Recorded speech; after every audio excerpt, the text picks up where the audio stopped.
Kuba është zhytur sërish në errësirë pasi një ndërprerje masive e energjisë elektrike preku të gjithë vendin për herë të dytë brenda një jave.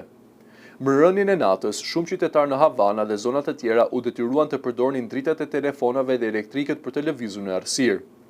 Banorët thonë se ndërprerjet po ndikojnë rënd jetën e përditshme, veçanërisht furnizimit me ushqime. Një qytetare në Havana tha se mungesa e energjisë krijon probleme të mëdha.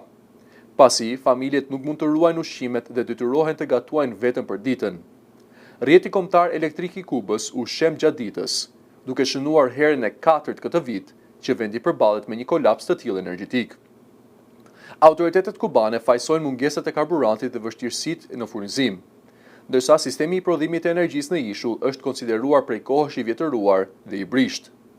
Kriza u përkeqësua pasi ndërprerje tjetër mbarkombëtare, vetëm disa ditë më parë. Edhe pse autoritetet arritën të rikthenin energji në pjesën më të madhe të vendit, disa zona të mëdha, përfshirë Santiago de Cuba, mbeten pa furnizim për shkak të mungesës së karburantit. Për shumë kuban, ndërprerjet e vazhdueshme janë kthyer në një realitet të përditshëm, duke ndikuar ekonominë familjare, ruajtjen e ushqimeve dhe jetën normale të qytetarëve. Ndërkohë, qeveria vijon përpjekjet për rikthimin e plotë të energjisë, por pa një zgjidhje afatgjatë për krizën e karburantit dhe infrastrukturën e vjetër, problemet pritet të vazhdojnë.